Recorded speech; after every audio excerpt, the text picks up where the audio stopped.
Boa noite, pessoal. Boa noite, Igor. Boa noite. E aí, meu colega? Tudo tranquilo? Tranquilo. Hoje uma aula diferente. A gente tem uma aula reduzida por conta de um evento muito importante que está acontecendo aqui, no ambiente onde são os estúdios, de onde a gente transmite as aulas para vocês.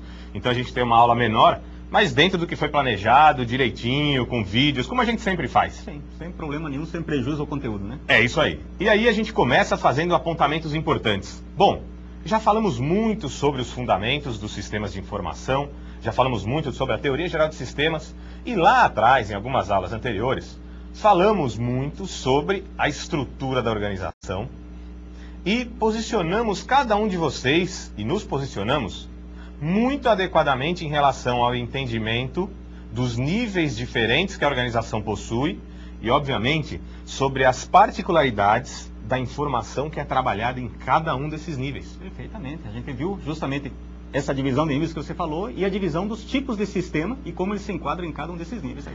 Por que a gente falou isso para todo mundo e por que isso é importante? Porque você que é desenvolvedor e você que vai receber o título de desenvolvedor, mas que muitos de vocês já desenvolvem no dia a dia os seus sistemas, precisa conhecer essas especificidades para entender como melhor produzir o seu software, os seus sistemas e de que forma isso está inserido, para que você entregue ao seu demandante, ao seu cliente, um produto que atenda exatamente às suas necessidades. E hoje a gente vai falar especificamente dos sistemas de informação e das informações de nível operacional. Bom, para começar, vamos relembrar aí o nosso conteúdo da aula anterior. E a gente traz para vocês, então, relembrando, falamos bastante sobre o processo decisório, como é que ele se estrutura na organização, a evolução do processo decisório, e lembramos muito bem para vocês o quanto hoje em dia as coisas são mais complexas. Dentro dessa perspectiva e sob essa ótica, é muito importante que cada um de vocês, tendo noção de tudo que a gente conversou nessa aula anterior, entenda que as variáveis que estão no ambiente e que impactam fortemente o desenvolvimento da organização precisam ser muito mais conhecidas pelo gestor para que ele possa gerir com mais eficácia a organização. Tá bom, mas onde é que isso tudo começa? E é justamente esse o bate-papo de hoje. E aí, falamos dos fatores de influência, como eu disse agora, como se dá o processo decisório na organização, falamos dos sistemas de apoio à decisão, dos ERPs, dos Data Warehouses, dos OLAPs e do Data Mining. E hoje a gente traz de novo a estruturação, voltando para a informação operacional, detalhando esses aspectos e depois, para onde é que a gente vai? A gente vai finalizar com os ERPs, que são justamente sistemas que têm um objetivo fundamental dentro da área de sistemas de uma organização, que é integrar todos os sistemas de nível operacional, os sistemas transacionais, que é o que a gente vai ver hoje. Então, os objetivos desse nosso bate-papo de hoje. Então, tá aí. Objetivos, então, compreender a definição de sistemas de informação operacional. Então, a gente vai justamente falar, como o André estava explicando para vocês, sobre esses sistemas que servem de base para a coleta de dados da organização. E nós temos que falar, então, de uma coisinha chamada de informações operacionais. O que são as informações operacionais? Acompanhemos aqui, ó. Dados provenientes dos fatos e das atividades realizadas no nível operacional. Então, vocês lembram bem do esquema da pirâmide que o André explicou, bem explicado para vocês em aulas anteriores, né? Nós tínhamos lá o nível estratégico, tático e operacional. Esses sistemas transacionais, ou sistemas de informações operacionais, eles trabalham junto, eles agem mais especificamente naquele nível operacional da organização, onde tem o quê? Aqueles dados detalhados, aqueles dados mais para informações quantitativas, que vão servir para a base de seleção de informações adequadas à tomada de decisão no nível operacional. Então são o quê? São fatos e atividades rotineiras da organização, são aqueles lançamentos rotineiros da organização. Então, por exemplo, no exemplo do caixa do supermercado, todo produto que é passado pelo scanner lá, pelo caixa, que é registrado pelo caixa, é uma transação. Esse conjunto de transações é que no final vai me gerar relatórios operacionais quantitativos sobre quantidade de determinado produto que foi vendida no dia, na semana, no mês, quantidade de produtos com relação a isso aí que sobraram no estoque, e assim por diante, né, gente?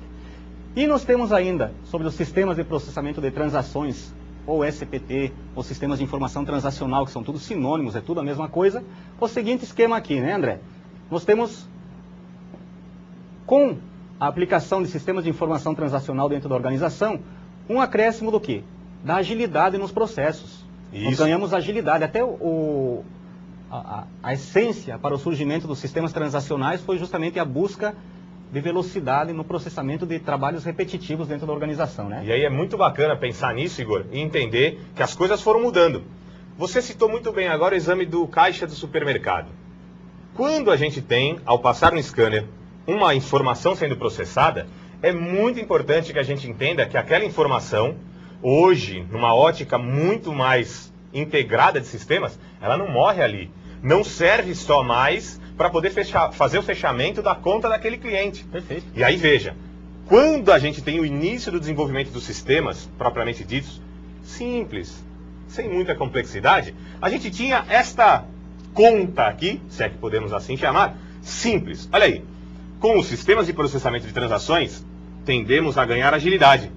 Se ganhamos agilidade, diminuímos os desperdícios e os erros. Ah, legal. E olha o que sobra. Mais satisfação da clientela, mais vantagem competitiva, redução dos custos e melhores serviços. E aí, uma pergunta. Quem é que não quer isso? Todo mundo quer, né? E aí, a gente sempre olha para isso e diz assim, putz, eu deveria mandar fazer um banner, Igor, e entender que se eu desempenhar bem o meu trabalho de desenvolvimento de sistemas e conseguir oferecer isso, claro, de maneira bem estruturada para o gestor da organização que me contratou, vou ter sucesso por quê? Porque nesse caso é preciso entender que o sucesso da minha organização, o meu sucesso enquanto desenvolvedor, está baseado no sucesso que eu propicio para quem adquire os sistemas que eu desenvolvi. E isso precisa estar estampado. Tem um colega nosso, o Jonas, inclusive ele está aqui no estúdio agora, que ele sempre diz que a gente deve fazer alguns lembretes e colocar uma cópia em cima da cama, uma no espelho do banheiro, e a gente precisa entender isso. Esse é o objetivo fundamental quando estamos desenvolvendo os sistemas. E aí é sempre importantíssimo lembrar, Igor, quando estamos falando dos sistemas de processamento de transações, e você trouxe muito bem a perspectiva piramidal novamente, o que é preciso lembrar? É preciso lembrar que, se estamos lá na nossa formação piramidal, não dá para imaginar que os níveis diferentes e, consequentemente, os sistemas de informação diferentes que temos, os operacionais, os táticos, os estratégicos, estão dissociados. É aqui que tudo começa. E se lembrarmos dos parâmetros dos sistemas, a que conclusão chegaremos? Que se as entradas que acontecem aqui, no dia a dia da organização, não estiverem adequadas, o que será, Igor, que a gente vai ter na saída? Será que o gestor vai ter uma informação consistente com a qual ele possa tomar suas decisões? Com certeza não. Com certeza nós vamos ter o quê? Informações inconsistentes, informações incorretas. Se você não faz bem a seleção dos dados que vão abastecer os sistemas, com certeza a saída também não vai ser adequada. E você vai terminar tomando decisões em cima de fatos que não são fatos. São erros, equívocos. São erros, são equívocos. E aí, essa questão é fundamental. Então, a gente pede encarecidamente que vocês internalizem isso, reflitam sobre isso.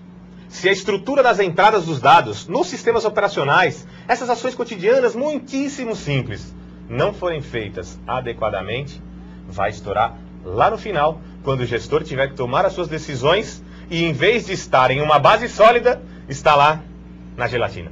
Não tem jeito. É muito importante refletir sobre isso. Vamos que vamos, Igor? Vamos, que agora nós temos até um pequeno vídeo ilustrando justamente a utilização de sistemas transacionais dentro de uma organização, coincidentemente, um supermercado. E com uma pessoa que vocês conhecem, que é o Alexandre. Vamos ver, daqui a pouco a gente comenta.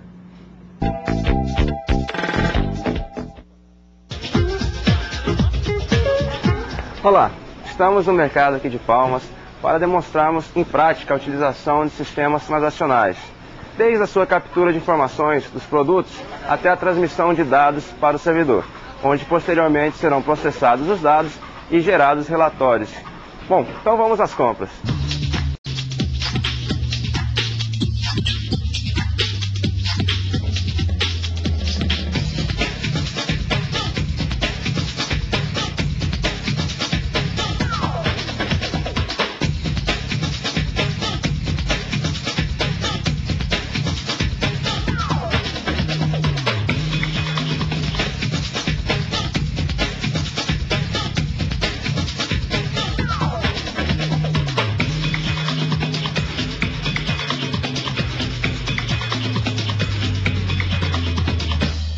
tarde.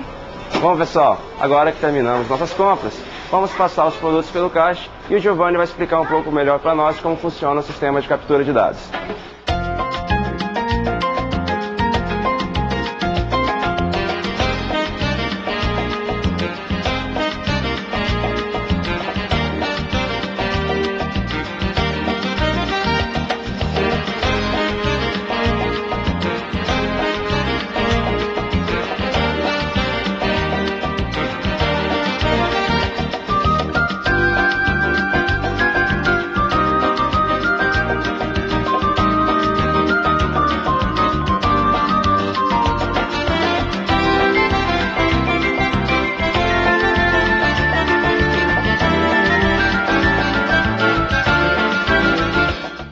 Nós temos um produto, é passado o produto, tá? Nesse produto existe um código barra, tá? Onde é passado pelo leitor, tá? O leitor recebe esses dados, tá? Ele é passado, transformado para o servidor, passado, tá? Passando para o servidor, ele transforma esses dados em números, tá? Onde ele é transformado em dados, tá? Usados para o gerenciamento de toda a empresa.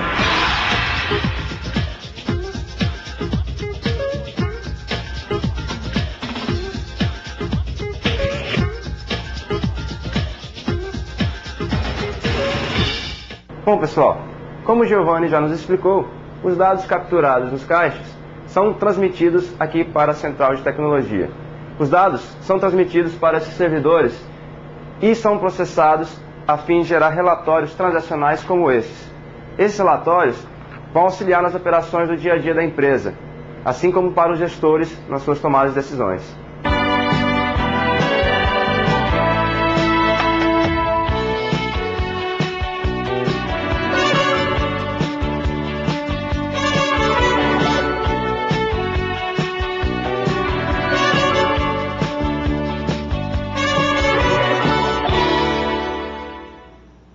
E então, pessoal, o que acharam do vídeo? É justamente aquilo que a gente estava explicando para vocês desde o início. Vocês viram o professor Alexandre, né, fazendo uma brilhante atuação aí, dando uma de Tom Cruise, navegando pelo supermercado, coletando os produtos que ele desejava levar e, nesse intermédio, ele passou por alguns sistemas transacionais. A impressorinha lá, a balança que gerou a etiqueta, é um sistema transacional. Lembre que quando a gente falou para vocês de sistemas transacionais, a gente diz que eles geram como produtos o quê? Relatórios quantitativos e outros documentos como etiquetas, cheques de pagamento e assim por diante. Então, todos aqueles produtos, porque ele passou, que estavam etiquetados e tudo, de uma forma ou de outra, eles passaram por um sistema transacional. Se eles foram, digamos que a empresa tem um controle de estoque, então eles entraram num sistema transacional, foram cadastrados logo que entraram na empresa, para serem controlados depois na hora da saída. Quando é que é a saída? Quando ele vai lá para o caixa. No caixa, o que aconteceu? O caixa passa o scannerzinho, o leitor de código de barras, essa informação vai lá para os servidores, cada produto é registrado e a informação vai para os servidores que ele mostrou lá no final, que vão gerar aqueles relatórios, então, operacionais necessários para os controles internos operacionais da organização. Outro sistema operacional, outro sistema transacional que tinha nesse processo, qual que era? Quando ele efetua o pagamento. Quando ele efetua o pagamento lá no caixa, ele simplesmente passou o cartão e digitou uma senha. Então você tem interligação com outras empresas. Você já fez uma transação bancária utilizando um sistema transacional implantado ali no caixa do supermercado. Então vocês veem como tudo isso aí se integra e tudo isso aí está simultaneamente gerando informação que vai servir de base de apoio depois para a tomada de decisão gerencial. Então, inicialmente abastece os sistemas transacionais da organização e a partir da informação coletada, dos dados coletados e informação gerada por esses sistemas transacionais, é que a gerência e a gestão da organização vão poder basear, então, os seus outros sistemas, que nós vamos ver na sequência, né? Então, gente, falando dos sistemas de processamento de transação, o que eles fazem? Monitoram as atividades diárias, rotineiras e periódicas de uma empresa. Estão onde? Aqui no nível operacional, correto? Ainda falando deles, nós temos aqui as funções, então. Quais são as funções de um sistema de processamento de transações? Responder questões rotineiras e acompanhar o fluxo de transações. Então, o fluxo vocês já viram como é que se procede. É o dia a dia, é o métier da empresa. Aí nós temos que tipo de pergunta que vai ser respondida pelo sistema transacional. Quantas peças existem no estoque? O que aconteceu com o pagamento de um dado cliente? Né? Quantos empregados foram pagos no mês? O que aconteceu com a folha de pagamento de fulano? Né? Quantos dias ciclano lá do setor de estoque faltou? Então são sistemas que controlam essas operações do dia a dia da organização, dos diversos setores da organização. Sistemas de processamento de transações. Trabalham com que tipo de informação? Vocês lembram quando a gente falou dos tipos de problema? Estruturado, não estruturado e semi-estruturado. Cada um com o seu nível de complexidade, né? Indo do mais simples, que seria o estruturado, até o mais complexo, que seria o não estruturado. O estruturado vai fazer parte da camada operacional. O semi-estruturado e o não estruturado já entram na parte gerencial e na parte estratégica da organização. Então, os sistemas transacionais vão trabalhar com informações estruturadas, porque eles resolvem problemas de rápida solução, problemas para que nós já conhecemos a solução, são problemas que ocorrem no dia a dia, né, André? E aí, isso reforça o quê das coisas que nós dissemos anteriormente? São as funções do cotidiano mesmo, aquilo que acontece rapidamente, repetidamente e incessantemente, se Deus quiser, numa organização, como os processos de venda. E aí, muito importante que eles sejam muitíssimo bem preparados e estruturados, para quê? Para garantir agilidade nos fluxos da organização. E aí, veja, se isso é possível e se isso se concretiza com o desenvolvimento do seu sistema, beleza, sucesso. E aí, importante pensar que toda essa base, olha lá, estamos na base da pirâmide, essa base de informações geradas no nível operacional sustentará as decisões do nível imediatamente acima, que é o nível gerencial, que a gente vai conversar depois, mas é muito importante frisar isso. E muito importante frisar também o último item aqui, ó. Os sistemas de processamento de transações exigem pouca ou nenhuma decisão humana. Então, como são problemas estruturados, né, para os quais a gente já tem a receita de bolo para a sua solução, a gente pode codificar isso aí num programa de computador e pode deixar que o computador execute a solução desses problemas, gerando o quê? Aqueles passos que nós mostramos antes: agilidade, redução de erros, redução de custos. É isso aí. Né? Vamos que vamos. Vamos que vamos. E aí, os sistemas de processamento de transação têm algumas finalidades.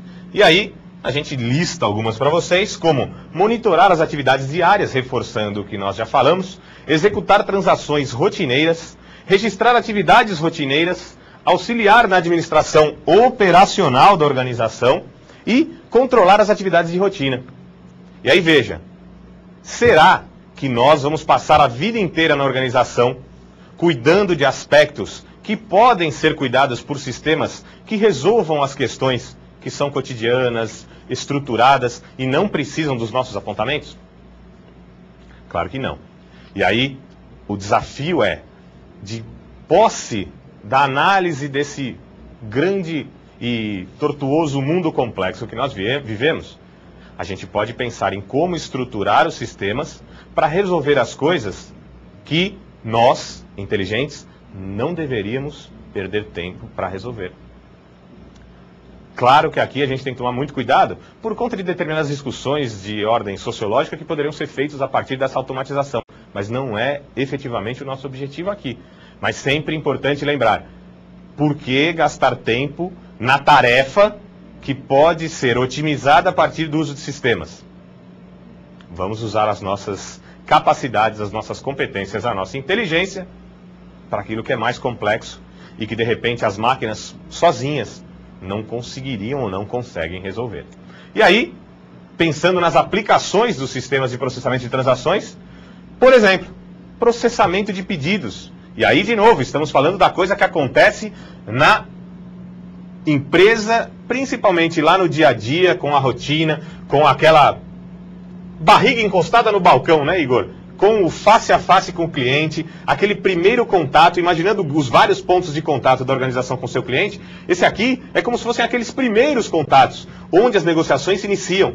Não estamos falando aqui de como pensar em fazer a ampliação da nossa empresa, abrindo uma nova filial. Não é o objetivo aqui.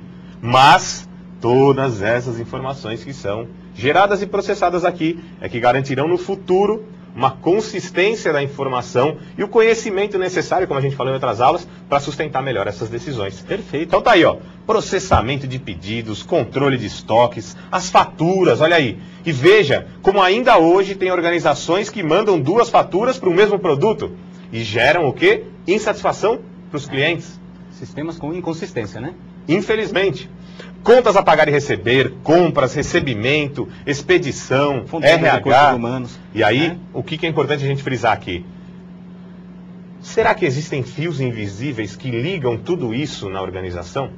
Será que na organização esses processos, essas aplicações desenvolvidas são todas isoladas? Ou elas devem estar integradas e, sobretudo, estruturadas em uma base de dados única que permita que esse fluxo contínuo gere informações de nível gerencial e depois estratégico? Claro que sim. E a gente já vai ver isso já a partir do desenvolvimento e depois que a gente falar de determinadas características importantes aí, para que vocês acompanhem. Então, os sistemas de processamento de transações trabalham com uma grande quantidade de dados de entrada. Dados de entrada, exatamente. Então, como nós vimos até no próprio vídeo, vocês imaginem a quantidade de dados que é digitada, digamos, num supermercado diariamente. Um supermercado de grande porte, mais ainda. Então você vê a quantidade de transações que são registradas diariamente, de acordo com o nível de operação da empresa. Assim como tem grande quantidade de dados de entrada, nós temos grande quantidade de saídas. Então os sistemas transacionais também geram muita informação, não só para o nível operacional, como para abastecer os sistemas dos outros níveis da organização. Eles necessitam o quê? Uma boa fonte de processamento, né? Eles exigem um processamento eficiente por parte do hardware implementado na organização. E capacidade de entrada e saída rápidas. Então eles têm que ser ágeis. Os sistemas transacionais, que são os sistemas que estão no nível mais próximo do cliente, né? Estão lá no batalhão de frente, eles têm que ser rápidos. Têm que ser ágeis, eficientes e seguros. Ok? Continuando, ainda nas características, nós temos aqui a repetitividade. Então, os sistemas transacionais, como nós falamos desde o início, eles trabalham nas transações rotineiras. Essas transações rotineiras geralmente são transações diárias mesmo da organização. Elas são repetitivas, elas são feitas antigamente, quando não se trabalhava com sistemas informatizados para esse tipo de transações, eram feitas de forma manual. E isso incorre em quê? Em erro. O ser humano cansa. Imagine uma pessoa fazendo milhares de vezes por dia a mesma coisa. Chega um momento que o estresse bate e nada melhor do que um sistema, então, que substitua essa função para realizar isso aí. Deixa o ser humano para fazer uma coisa mais digna, uma coisa que exige inteligência. Tá? Alta demanda de armazenamento. Por quê? Justamente a quantidade de dados que tem que ser inseridos no sistema transacional e que ele tem que gerar. Onde que vai ficar armazenado isso aí? Então nós precisamos grandes bases de dados, nós precisamos HDs, né, com uma boa quantidade de memória para poder armazenar todas essas informações. O que é armazenado hoje não é jogado fora amanhã. Se você vai trabalhar com, como nós já falamos, um data warehouse, um data mining, você precisa desses dados armazenados de forma contínua, para você ter dados históricos e, em cima desses dados históricos, poder fazer previsões, simulações e tudo o que for necessário para a tomada de decisão. Segurança, essencial, já foi várias vezes falado em aula, e impacto grave em caso de pane. Por isso que esses sistemas têm que ter uma coisa chamada tolerância a falhas. Eles têm que falhar o mínimo possível, de preferência eles não podem falhar. E se falharem, tem que ter uma forma segura de recuperar a informação. Então nós temos aqui justamente isso aí, gente, ó. Um passo importante nos sistemas transacionais. Tolerância a falhas. Eles têm que ter um bom sistema, uma boa política de segurança para garantir a integridade dos dados. Métodos. Que métodos são utilizados em esses sistemas? A atualização, o envio dos dados utilizados nesses sistemas podem se proceder de duas formas. Ou por batch, ou batches, como se diz também, ou de forma online. Qual é a diferença de cada um deles? O batch também a gente chama de processamento em lotes. Ou seja, você faz a entrada de dados no sistema e esses dados são enviados para o servidor em lotes, não em tempo real como seria o online. Online, você está efetuando as transações e elas automaticamente já vão para o servidor para atualizar informações. É o caso dos bancos. você faz uma retirada num terminal, mesmo que sua cidade seja fora daí, essa informação é processada automaticamente, atualizando a sua conta. Embed não. Pode demorar um dia, pode ser semanalmente. E aqui é importante lembrar o dilema da pilha. Tem um lado positivo e um negativo. Exato. Na verdade, é muito importante que você pense na hora de estruturar a metodologia de aplicação e de comunicação e de fluxo desses dados. É a necessidade da organização, né? Isso. Quando a gente fala do online, existe um fluxo de informação contínuo muito grande que pode, inclusive, dificultar a própria operação do sistema em termos de velocidade de tráfego tempo. na rede. Exatamente. Agora, precisa ver, no caso de um banco, será que se fizesse a transação por lotes, teria a mesma confiabilidade em se tratando de valores financeiros? Muito complicado. Então, quando a gente pensa nisso, e a gente pede para que vocês reflitam, precisamos pensar sistemicamente. É preciso analisar a estrutura da organização, qual é o seu negócio, o que ela desenvolve, e a partir daí analisar esta relação importante de custo-benefício em relação ao método batch ou o método online. Perfeito. E aí, opa, chegou quem estava faltando. Agora temos efetivamente a perspectiva de integrar os diversos sistemas. Beleza, como vimos lá atrás, o sistema de lançamento de faturas, o sistema de cobrança, o sistema de contabilidade, o sistema de recursos humanos, como é que esses sistemas vão e podem ser integrados? A partir do uso dos ERPs, que nada mais são do que sistemas de gestão empresarial. E a gente tem aí os ERPs, né, que são os Enterprise Resource Planning, né, sistemas que cuidam da gestão da organização como um todo, que tem por objetivo fundamental a integração das informações, tendo como função principal criar um único fluxo de informação. Cachorro que tem 2 donos morre de fome. Uma questão fundamental quando falamos dos ERPs é que existe uma única base de dados, e aí nós vimos os métodos ali, mas que o acesso a essa informação seja possível em qualquer uma das áreas da organização. Por quê? Porque aí aumenta a confiabilidade, todo mundo trabalha com a mesma base. Imagine naquele caso do supermercado. Se tiver 2 relatórios de estoque, qual é o certo? Dificilmente a gente vai saber. E aí, falando dos ERPs, a partir disso nós temos a perspectiva de monitoramento em tempo real e uma análise imediata de questões como qualidade, disponibilidade de estoques, por exemplo, a performance da organização, o seu índice e o percentual de lucratividade e a própria satisfação do cliente. E aí a gente pensa sempre, bom, os sistemas devem ser e estar integrados. E é justamente nesta ótica que os RPs se inserem para fazer a integração entre os diversos módulos de sistemas que compõem o nível operacional da organização. E aí, vantagens e desvantagens dos RPs? Integração das aplicações, um banco de dados integrado, uma plataforma única de tecnologia da informação que sustenta o desenvolvimento de toda a organização. Agora fica com a parte ruim aí, Igor. Então, desvantagens. Consome muito tempo, né, para abastecer esses dados e tudo, e a implantação é muito demorada, implantação complexa e onerosa, mudanças radicais no modo como a empresa opera, pode até, inclusive, alterar algumas operações básicas da organização. Isso é importante e vale a pena lembrar que até algum tempo atrás, os RPs só existiam e só era possível de serem comprados e adquiridos por uma organização de grande porte. Inclusive a SAP, que é uma empresa alemã, vendia para grandes empresas e muito dificilmente uma empresa pequena podia trabalhar usando esta lógica de integração de sistemas. Hoje, inclusive muitas empresas brasileiras, e vale citar, a Microsig é uma delas, trabalha com lotes e com os pacotes pequenos que vão sendo integrados até que a gente tenha a composição efetiva de um sistema ERP. E é muito bacana pensar nisso, principalmente lembrando que no Brasil a maior parte das empresas são empresas de pequeno porte e microempresas. Então vale muito a pena lembrar disso. Beleza? Você queria dar um recado aí, Igor? Gente, só lembrando para vocês o conteúdo das provas, tá? MP1 é até a terceira aula. A MP2, quarta, quinta, sexta e sétima aulas. Beleza. Ok? Calendário vocês encontram lá na página da logística, dentro da página da Uniteams. Exatamente. E aí, um recadinho, né? Acompanhe agora no canal EADCom 5 ao debate Rumos à Educação Superior na América Latina. A gente se despede aqui, desejando uma boa semana aí para vocês. Na semana que vem a gente volta, continuando, e aí a gente vai falar das informações de nível gerencial. Perfeito. Ou seja, vamos pegar tudo isso que conversamos hoje e subir um nível. Vamos ver como é importante agrupar todas essas informações para auxiliar o gestor a tomar decisões mais bem estruturadas. E vamos lá, né? Valeu, Igor. Até mais. Um abraço, até mais.